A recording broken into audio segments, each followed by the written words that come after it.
Garis panduan COVID-19 untuk perniagaan makanan dari rumah. Sekiranya anda mengendalikan perniagaan makanan dari rumah di bawah skim perniagaan kecil-kecilan dari rumah HDB dan URA, anda boleh beroperasi semula dari 12 hari bulan Mei 2020. Berikut adalah garis panduan yang anda perlu patuhi untuk memastikan makanan selamat dan mengurangkan risiko penularan COVID-19.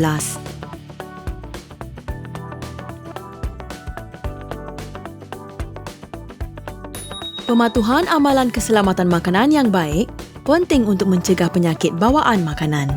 Ikuti 5 amalan keselamatan makanan utama ini di dapur. Sentiasa amalkan kebersihan diri untuk mengelakkan pencemaran makanan. Jangan mengendalikan makanan jika anda tidak sihat. Pakai pelitup semasa penyediaan makanan dan ketika mengendalikan makanan yang sudah dimasak ataupun siap dimakan. Basuh tangan dengan air dan sabun setelah mengendalikan makanan mentah, setelah pergi ke tandas, setelah mengendalikan sampah dan sebelum mengendalikan makanan yang sudah dimasak ataupun siap dimakan.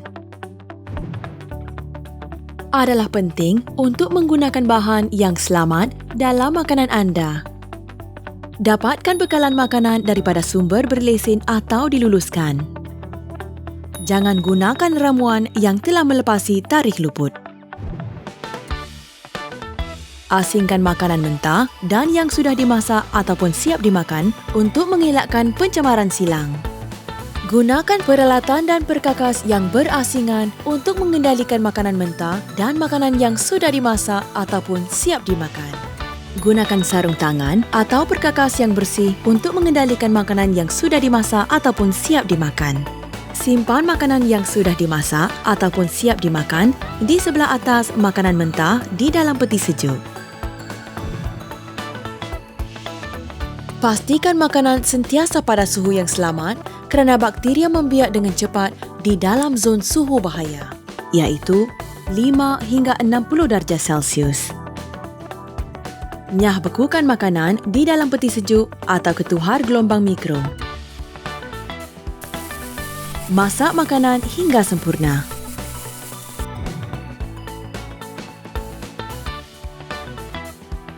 Dapur yang kotor menarik haiwan perosak yang boleh membawa bakteria berbahaya dan mencemari makanan. Bersihkan semua permukaan dan peralatan penyediaan makanan dengan kerap. Jaga kebersihan dapur anda.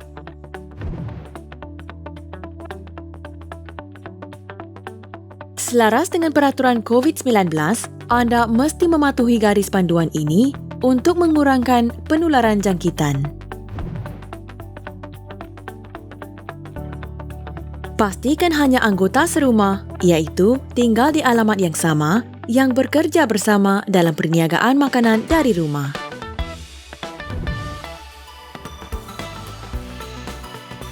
Apabila anda menerima pesanan untuk perniagaan anda, hadkan interaksi dengan kaki tangan penghantaran dan pembeli. Terima pesanan anda dalam talian atau melalui telefon. Atur pembayaran tanpa tunai seperti PayNow atau pemindahan wang melalui bank. Elakkan pertukaran wang tunai secara fizikal. Jadualkan pengambilan makanan supaya waktu pengambilannya dijarakkan dan tiada siapa yang menunggu atau beratur di luar rumah anda.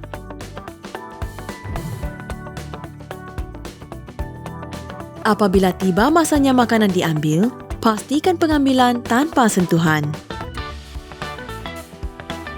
Letakkan atau gantung makanan di pintu atau pintu pagar di luar unit.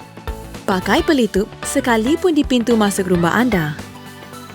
Patuhi langkah jaga jarak selamat sekurang-kurangnya 1 meter.